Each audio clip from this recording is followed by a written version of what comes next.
Olá, muito bom dia Brasil, bom dia a todos que estão em casa ou no trabalho, mais uma semaninha começando. Hoje é segunda-feira, dia 2 de julho, dia de decisão da seleção brasileira na Copa do Mundo. Então fique ligado e seja bem-vindo ao SBT Notícias. E eu começo falando de flagrantes de violência no centro de São Paulo. Não tem hora e nem perfil de vítima. São mulheres, homens, jovens, idosos, todos estão sujeitos aos ladrões que agem e, na maioria das vezes, com violência. Eles atacam motoristas e chegam a quebrar os vidros das janelas dos carros para pegar os objetos. A Polícia Militar informou que as imagens serão analisadas e o policiamento reforçado nessa área. Também disse que nos primeiros 4 meses deste ano, a polícia conseguiu prender 153 suspeitos e apreender 8 armas só na região do Glicério. E a polícia procura por um homem suspeito de tentar matar a ex-mulher e o atual companheiro dela com pelo menos 8 tiros. O ataque aconteceu em uma das principais avenidas do Rio de Janeiro. No para-brisa do carro do casal, as marcas do ataque. Pelo menos 8 tiros. Caroline de Assis Martins, de 20... Sinal, não sei nem o que vai ser da vida da gente agora, né? A Justiça de São Paulo condenou a mais de 30 anos de prisão 2 pichadores acusados de participar do assassinato de um dentista há 2 anos. O pai dele também foi espancado e teve o braço amputado. Foram 10 horas. Uma distribuidora de gás foi assaltada no momento em que os funcionários se preparavam para o fechamento. A ação dos bandidos foi registrada pelas câmeras de segurança. O homem de boné chega e anuncia o assalto. Ele está armado. Enquanto isso...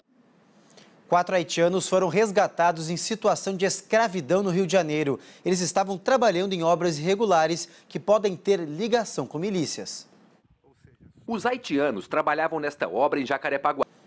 2 pessoas morreram e 6 ficaram feridas em um grave acidente numa rodovia no interior de Minas Gerais. O acidente aconteceu quando um dos veículos invadiu a contramão e bateu de frente em outro. E um grupo de mães se reuniu na Avenida Paulista, em São Paulo, para protestar contra a violência policial. Entre as participantes estava a Bruna.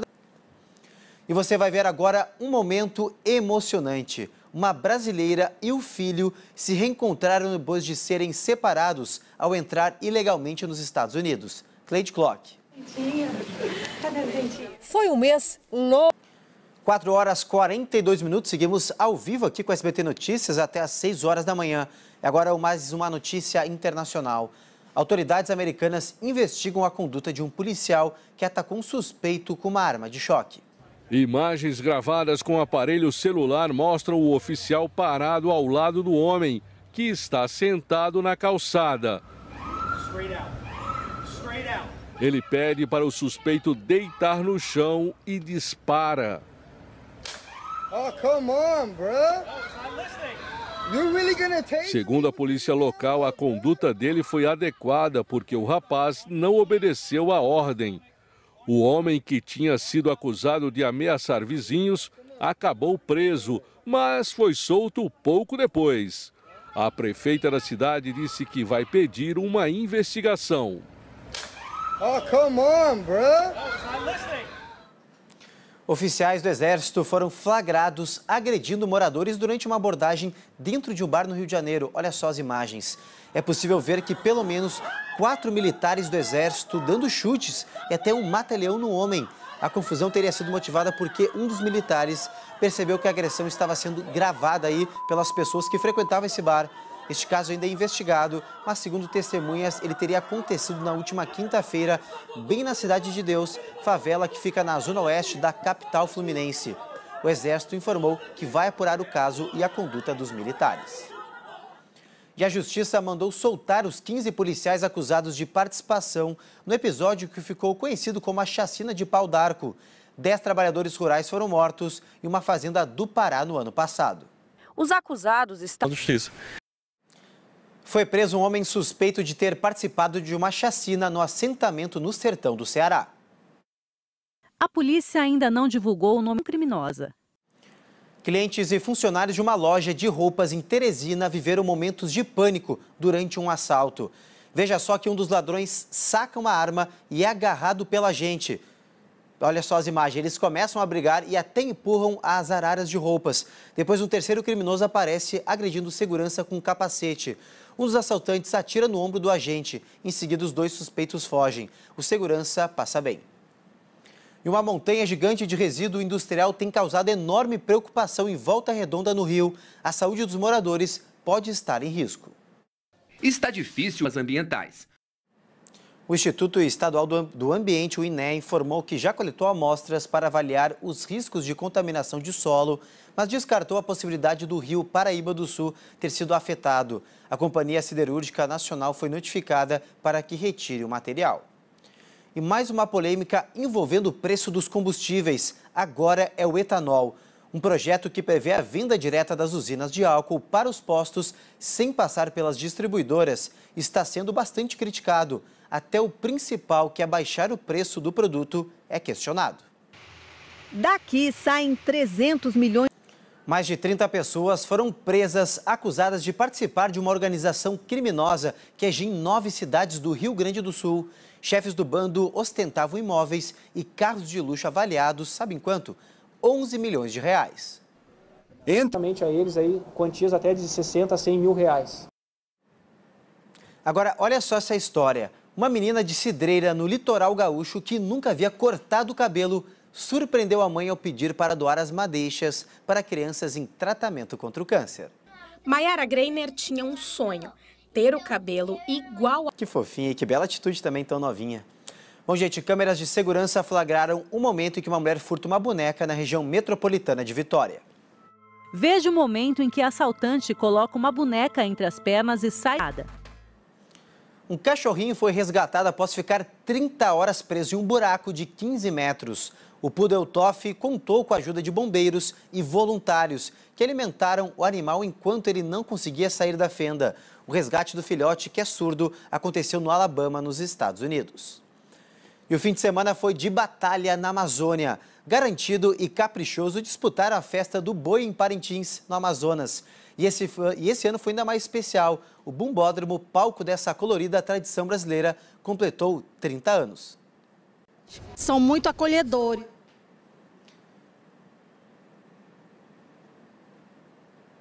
A gente teve um probleminha na reportagem, a gente volta com ela em seguida. Vamos seguir aqui com o SBT Notícias. Vamos então, tá pronta a matéria? Vamos ter uma matéria aí sobre aí a festa em Parintins. A ilha no meio da Amazônia recebe turidade cabocla no meio da Amazônia. E afastada desde abril para tratar de uma tuberculose, a cantora Simária já tem data para voltar aos palcos. O anúncio foi feito pela própria irmã Simone.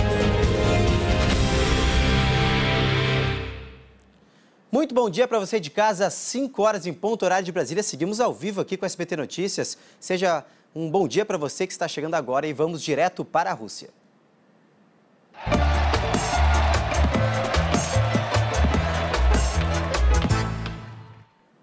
A seleção brasileira joga hoje contra o México, valendo uma vaga nas quartas de final da Copa do Mundo da Rússia. E é para lá que nós vamos conversar ao vivo com Bruno Vicari, que está na cidade de Samara, palco da partida. Bom dia, Bruno. Tudo certo para mais esse jogo decisivo aí para a nossa seleção?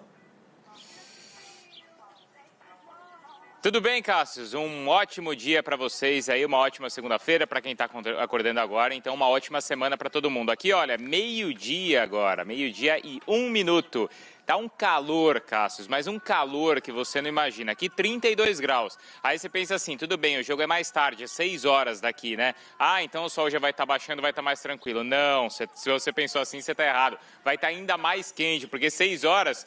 O sol parece que fica mais alto, mais a pino ainda. E aí vai estar mais quente, 33 graus na hora do jogo, viu, Cássio? Vai ser duro, viu, pra turma correr lá, mas vai ter que correr muito. Não, eles vão suar em dobro, né, Bruno? Eu tô vendo aí, né, tá um visual bonito, de camisetinha. Onde é que tu tá aí pra gente?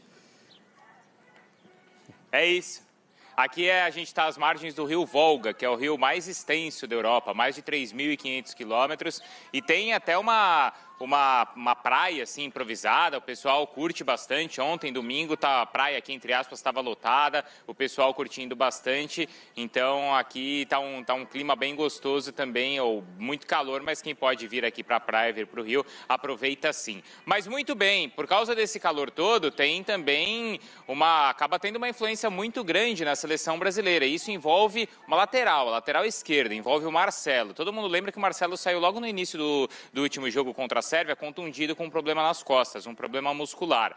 Ele se recuperou ontem, treinou normalmente e falou para o Tite: professor, conta comigo, estou pronto, vamos para o jogo. Mas aí o Tite entendeu que é melhor não. Ele conversou com a comissão técnica da seleção e entende que esses dias sem treinar do Marcelo pode ter feito com que ele perdesse um pouco da condição física, perdesse um pouco de reflexo, um pouco de explosão. E sendo assim, o Tite decidiu manter o Filipe Luís na lateral esquerda. O treinador da seleção falou que é todo mundo ali com 100% de condições físicas, né? E também, claro, a seleção tem que ter a mesma intensidade técnica, a mesma intensidade tática e também a mesma intensidade física, por isso escalou o Filipe Luís e não pensa no Marcelo, porque o Tite entende que precisa dos jogadores 100% durante 90 minutos ou até 120 se a partida for para prorrogação. A gente espera que não. Então essa é aí uma mudança, tem Filipe Luís na lateral esquerda, na outra lateral não tem mudança. O Danilo, recuperado de contusão, fica à disposição do Tite, mas o treinador entendeu que o Fagner foi bem nos dois jogos onde atuou, na partida contra a Costa Rica e na partida contra a Sérvia, e o Fagner, lateral do Corinthians, está mantido e confirmado para o jogo de logo mais. Cássio. Bruno, então a gente tem a manutenção do Fagner na lateral direita, o Filipe Luís também acaba ganhando essa vaga do Marcelo contundido, e na questão do William, o William também deve permanecer na equipe mesmo com atuações aí abaixo da média? Exato, não tem mudança. Na última partida o William até foi melhor assim do que nos dois primeiros jogos. O Douglas Costa, que seria o seu substituto, ainda não tem condições de jogo, então não existe essa mudança também de posição. Então o time é o mesmo que a gente viu aí nos últimos jogos, com essa permanência então do Filipe Luís no lugar do Marcelo. Na última partida contra a Sérvia foi um jogo muito intenso fisicamente, porque a seleção da Sérvia é uma seleção muito alta, muito forte, a mais alta da Copa, a terceira mais pesada. Já a seleção mexicana tem uma característica completamente diferente. Então vira essa página. É um time mais leve, um time mais baixo, mas é um time mais experiente. O técnico do México é o Juan Carlos Osorio, que todo mundo conhece, né? Pelo menos os são paulinos conhecem bem. Em 2015 ele comandou o São Paulo. É um técnico que gosta de fazer muitas mudanças, de mexer na equipe. Nessa Copa do Mundo, ele não tem mexido tanto na escalação do México, tem sido basicamente o mesmo time, uma mudança ou outra na defesa, mas é basicamente o mesmo time. Mas é uma equipe que oscilou, né? Fez uma grande atuação, por exemplo, contra a seleção da Alemanha na estreia, mas foi muito mal na última partida contra a Suécia. Então é uma seleção difícil da gente conseguir decifrar. O fato é que o Osorio já falou que vai mandar todo mundo para frente, vai atacar o Brasil. É uma seleção rápida, vamos ver como é que a defesa do Brasil vai se comportar enfrentando o México, que vai atacar então o time brasileiro. É justamente isso que eu ia te perguntar, Bruno. A gente sabe que o México atua, né, com 3 atacantes, o Osorio gosta de atacar, então é uma equipe mais faceira, né, como aí na linguagem do futebol. Eu acho que isso vai abrir mais espaços para o Neymar conseguir jogar, para o William, também para o Gabriel Jesus conseguir infiltrar. Esse time para frente pode facilitar o estilo de jogo do Brasil? Não, sem dúvida, o Brasil vai ter sim mais espaço, isso mais do que teve, por exemplo, contra a Suíça, mais do que teve contra a Costa Rica, mais do que teve também contra a Sérvia. Mais do que teve, por exemplo, ontem a seleção espanhola jogando contra a Rússia se fechou muito bem, conseguiu levar a decisão para os pênaltis e assim passou. Então, certamente, sim. O Osorio falou que a característica da seleção dele é aquela, de atacar, então ele não vai mudar, por causa do jogo contra o Brasil. Vai ser interessante, sim, a gente acompanhar. O Alisson até deu uma declaração que eu achei bem interessante. O treino foi fechado, os últimos 2 treinos, né? Ontem ainda um período aberto. Mas o Alisson falou o seguinte: olha, a gente treinou com a defesa mais baixa. Isso quer dizer o quê? A defesa um pouco mais recuada. Nem tanto aquela marcação em cima, marcação-pressão, como muitas vezes a seleção brasileira faz. Ele entende que em uma partida de mata-mata, às vezes o Brasil tem que saber também se segurar um pouquinho atrás. Não está confirmado, mas assim, quando ele revela esse pedaço do treino para a gente entende que o Brasil também vai deixar o México ali um pouquinho com a bola, mas aproveitar a velocidade para contra-atacar. Então tentar aproveitar esse espaço que certamente a seleção mexicana vai deixar. Com certeza o Tite estudou muito os mexicanos, é um treinador muito inteligente. Mas, Bruno, hoje tem outro jogo importante que define o possível adversário do Brasil nas quartas de final. O Japão pode surpreender ou a Bélgica é mesmo a favorita para esse confronto?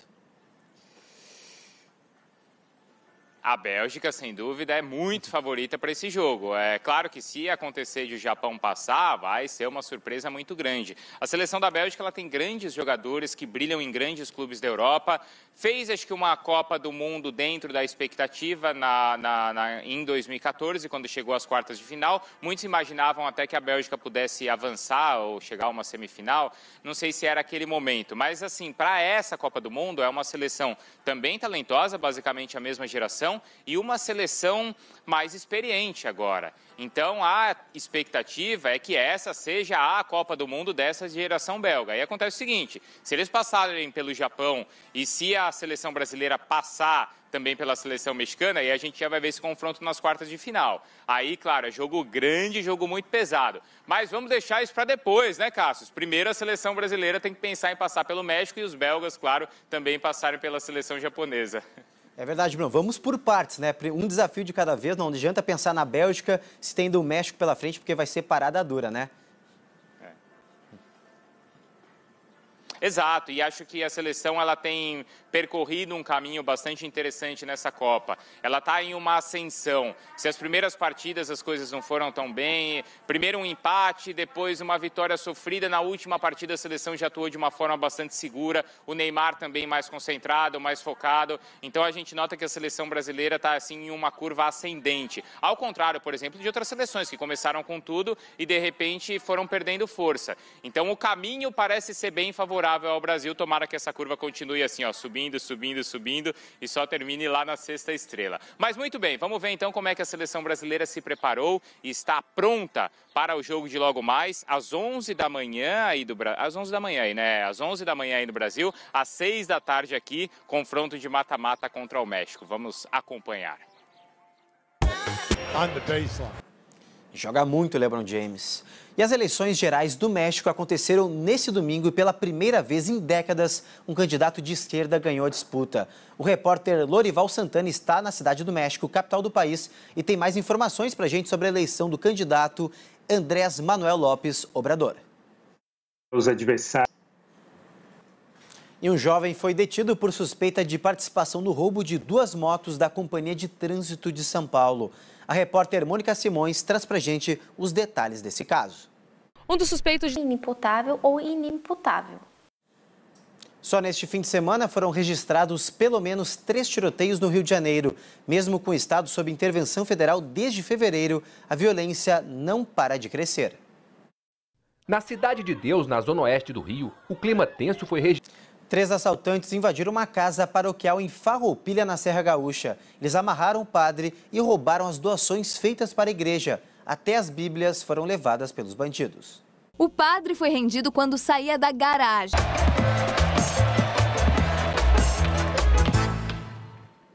E o SBT Notícias volta para a Rússia mais uma vez para falar com Bruno Vicari, que acompanha de pertinho a seleção brasileira na busca pelo Hexa. Mais uma vez, bom dia para você, na verdade, quase bom almoço, né, Bruno? Sei que o clima tá aí, tá ótimo, tem sol, altas temperaturas, mas tem clima aí de decisão? Ô Cássio, se você quer desejar bom almoço, você pode desejar bom almoço para os jogadores da seleção brasileira, porque eles estão almoçando exatamente neste momento. Acabei de receber aqui a programação da seleção, então vamos lá, rapaziada agora está almoçando.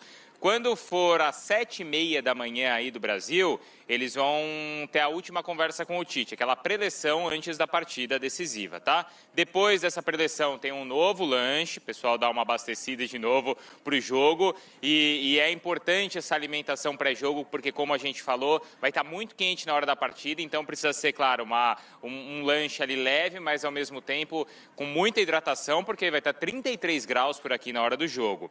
Depois, às 16 horas daqui, portanto, 2 horas antes do jogo, às 9 horas da manhã aí do Brasil, eles já saem para o estádio onde acontece a partida. Acabando o jogo, independentemente do resultado, tem aquela entrevista coletiva, claro, e aí depois a seleção brasileira volta para Sochi, cidade que tem sido a base da seleção brasileira, tá? Então eles devem chegar em Sochi já na madrugada aqui da Rússia, por volta da 1 da manhã, e aí de lá a gente espera que os jogadores fiquem ainda mais um tempo, mais alguns dias, e se preparem para as quartas de final. Se não, se acontecer de uma eliminação, mesmo assim a seleção volta para Sochi e de lá os jogadores serão liberados. Mas vamos imaginar então que a seleção volta para Sochi, passa mais 2 dias lá treinando para as quartas de final, que vai acontecer em Kazan. A gente torce para que a seleção avance. Clima de decisão, que foi o que você me perguntou, tem sim, mas olha, tem muito mexicano aqui, viu, Cássio? Desde que a gente veio no avião, acho que 70% ali de torcedores eram mexicanos, e a gente andando pela cidade,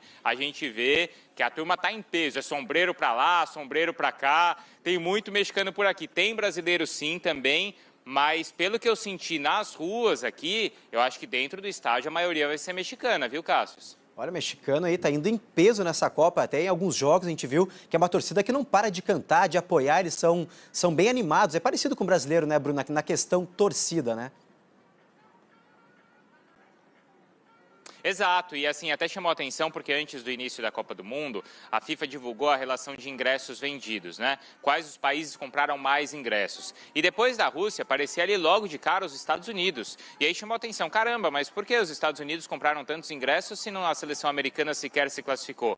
Muito bem, são mexicanos que moram lá, são colombianos, são costarriquenhos, são panamenhos e também até alguns torcedores brasileiros. Mas muitos mexicanos que moram nos Estados Unidos e, claro, também no México, vieram para cá. E depois, assim, dessa relação, então, Rússia e Estados Unidos, aí já aparece o Brasil como o país com mais torcedores aqui. E tem muito brasileiro mesmo por aqui. Então, a gente já falou, mas para quem está acordando agora, despertando e se empolgando com esse jogo da... Ó, molecada, ó. A molecada tá indo pra praia. Boa, pode ir lá. Mas muito bem, a seleção brasileira vai com o mesmo time que... jogou boa parte do jogo contra a Sérvia, né? Porque o Marcelo vai ficar mesmo no banco de reservas, fica à disposição do Tite, mas como não está 100% fisicamente, fica lá, espera um pouquinho, talvez entre no decorrer da partida. Mas o Felipe Luiz foi bem jogando na lateral esquerda e na lateral direita o Fagner está mantido, apesar de o Danilo estar recuperado também de contusão. Eu acho que o Tite faz bem, viu, Cássio? O Fagner ele foi bem nos 2 jogos que fez, atuou bem, teve atuações bem corretas e o Felipe Luiz também foi bem na última partida. Claro, o Marcelo é melhor, mas essa questão física, com 33 graus aqui, acho que vai ser importante, me parece uma escolha acertada, assim, do Tite. Não, eu também concordo com a coerência que o Tite tanto fala, né? Da manutenção, o atleta tá jogando bem, tem que manter ele ali sossegado. O Fagner, não posso dizer que jogou tão bem, mas não comprometeu, né, Bruno? Já o Felipe Luiz, acho que teve uma grande atuação, jogou bem. E outra coisa, Bruno, esta Copa aí tem sido a Copa das surpresas, né? O azarão, a zebra, como a gente fala. Será que o México pode aprontar para cima do Brasil? Tomara que não, né? Mas tu acredita que pode aí engrossar esse jogo do Brasil e complicar a vida da gente? A gente sente, Cássio, que a seleção brasileira ela está ganhando confiança no decorrer da partida, no decorrer da Copa do Mundo. A gente sentiu nos últimos treinos que era não um ambiente mais leve, mas um ambiente, sim, de mais confiança. E esses outros resultados de grandes seleções saindo, como a seleção da Argentina, como a seleção da Alemanha, como a seleção espanhola, esses resultados, de certa forma, tiram um pouquinho a pressão da seleção brasileira e fazem com que o pessoal fique mais tranquilo e sintam que o caminho está sendo aberto para a seleção seguir longe, seguir firme na Copa do Mundo. Claro que outras seleções são muito fortes, como, por exemplo, a seleção francesa. Mas isso tira um pouco da pressão. Claro, não adianta só ficar pensando em pressão, esse saiu, esse perdeu, agora tem caminho aberto, não tem caminho aberto, se dentro de campo a seleção brasileira não fizer um bom jogo. Tem crescido na competição nesses jogos, a gente viu isso. A gente estava falando dos laterais e a participação dos dois hoje vai ser muito importante, porque o México tem jogadores velozes que jogam pelos lados. Então, colocar o Felipe Luiz ou manter o Felipe Luiz também é uma boa, porque defensivamente ele é muito bom. O Fagner, na última partida, ele teve uma situação bem adversa, porque o Fagner é baixinho e a seleção da Sérvia é muito alta. Agora é uma seleção também mais baixa, porém mais veloz. Então o Fagner vai ter que ficar muito ligado também, justamente porque é pelos lados que a seleção mexicana gosta de atacar. Bruno, só uma curiosidade, eu não sei se tu vai conseguir me responder. Já está aí uns 15 dias na Rússia, quase um cidadão russo, né? Já aprendeu alguma palavra em russo? Pode arriscar alguma coisa pra gente ou é complicado? Harachô. Harachô, ô Cássio, que é o beleza, tal, não sei o quê. Mas também já adaptamos, porque eles falam no harachô, a gente já mete um harachou, entendeu? Que a gente gosta tanto, então não é só beleza, não é só harachô, é harachou. Então harachou aí pra vocês também. Beleza, arrasa aí, Bruno. Valeu, belezinha. Bom, gente, vamos seguir o baile aqui da SBT Notícias, continuando falando de Copa do Mundo, porque depois de um empate no tempo regulamentar e na prorrogação, a Rússia eliminou a Espanha na decisão por pênaltis e vai enfrentar a Croácia na próxima fase. O futebol russo não chegava às quartas de final, gente, desde os tempos aí da antiga União Soviética. A reportagem é da Patrícia Vasconcelos, que acompanhou a emocionante vitória dos donos da casa sobre os espanhóis lá em Moscou.